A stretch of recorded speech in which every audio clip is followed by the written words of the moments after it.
There was a time when her face was impossible to ignore. In the late 2000s, Sandra Khan, better known as Binti KIZIWI, was one of the most admired women across East Africa. Her beauty, charm, and unforgettable performance made her an overnight sensation. Many believed she was going to have an even bigger career, but then she vanished. Fans kept asking the same question: where did Sandra Khan disappear to? Rumors spread across East Africa. Some claimed she had relocated abroad. Others believed she had quietly left the entertainment industry. But the truth was far more shocking than anyone could have imagined. Sandra Khan wasn't living a glamorous life overseas. She was sitting behind bars, thousands of kilometers away from home. Not in Tanzania, not even Africa. She was imprisoned in China after committing a crime that shocked everyone. But what really happened?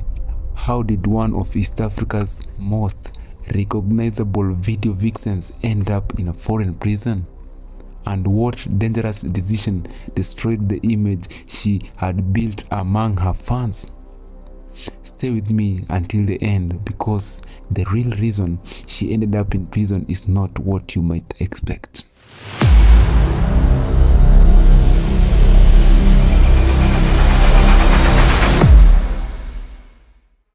In 2007, Tanzanian musician Z-Anto released one of the biggest songs of that era, Binti KIZIWI.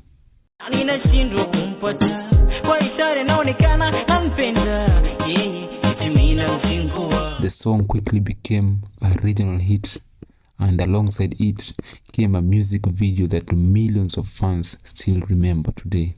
Sandra Khan played the lead role. In the video, she portrayed a young woman living with a hearing disability who falls deeply in love with Z-Anto's character. Because they couldn't communicate normally, the couple exchanged handwritten messages instead, creating an emotional storyline that connected with audience throughout East Africa. Sandra's performance stood out. Her beauty, confidence, and screen presence immediately captured viewers' attention.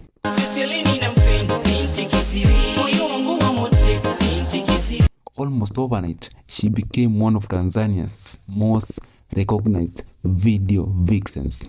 At the height of her fame, it seemed there were endless opportunities ahead. But success can sometimes attract the wrong influences. And before long, Sandra's life would take a direction that nobody saw coming. By early 2013, Sandra Khan's public appearances had become less frequent. Few people knew what was happening behind the scenes. Then came February 2013. Sandra traveled to China believing she was beginning another journey. Instead, it became the start of one of the darkest chapters of her life. While passing through airport security, officials noticed something unusual. Sandra complained of severe stomach pain. The complaint prompted airport authorities to conduct further medical examinations. She was taken to a medical facility within the airport, and doctors performed scans. What they discovered stunned investigators. According to court records, Sandra had swallowed multiple pellets containing illegal drugs concealed inside her stomach. The discovery immediately led to her arrest. What started as an airport security check quickly became a major drug trafficking investigation. For her family back home, the news was devastating. And the Chinese justice system does not move lightly on cases like this. Sandra was about to learn just how heavy the price of that decision would be. Following her arrest, Sandra remained in custody as investigations continued. She was later brought before a Chinese court to face drug trafficking charges. After spending approximately 2 years in remand, the court found her guilty. She was sentenced to 5 years in prison. In total, the Binti KIZIWI Vixen spent approximately 7 years behind bars. The sentence marked a complete turning point in her life. Years later, after regaining her freedom, Sandra spoke openly about how painful those years had been. She described life in prison as emotionally exhausting, being unable to see loved ones, living in a country whose language and culture were completely unfamiliar. Everything became a daily struggle. Ilikuwa ngumu sana. Kwanza ni mbali na nyumbani, pili mazingira. Pia ikawa ni ngumu kwa sababu tuko tofauti na watu ambao ni mwakuta huko. Perhaps even more heartbreaking, Sandra admitted she refused visits from relatives and close friends, not because she didn't love them, but because she didn't want them to see her in such a painful situation. Behind prison walls, the once famous video vixen had become someone fighting simply to survive each day. But prisons also forced her to make an important decision. And that's where her story begins to take an unexpected turn. Rather than allowing prison to completely define her, Sandra decided to use her time differently. While serving her sentence, she enrolled in studies focusing on human resource management and psychology. Education became a way to keep her mind active and prepare for life after prison. When she finally returned to Tanzania in 2020, after completing her sentence and being released in December 2019, she reflected honestly on everything that had happened. Sandra revealed that peer pressure had played a major role in the choices that eventually landed her in prison. Ni vishawishi, ni mambo ya ujana, vishawishi vya marafiki. Instead of blaming others, she accepted responsibility for her decisions. Her experience had completely changed her outlook on life. She now believed that no amount of quick money was worth sacrificing freedom. It was a lesson she had learned in the hardest possible way.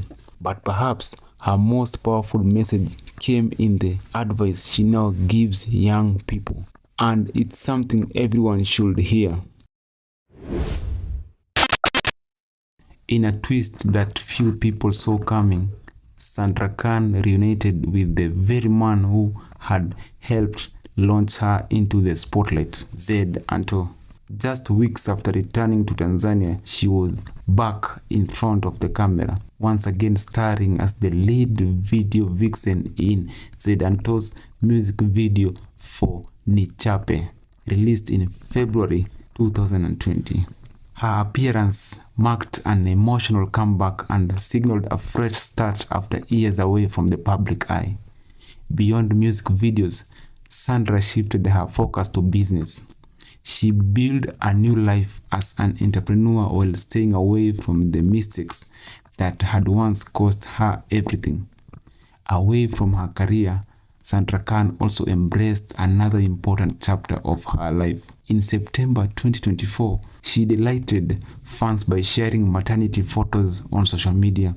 She later welcomed her baby, marking a joyful new beginning after years of hardship and personal growth. What do you think about Sandra Khan's story?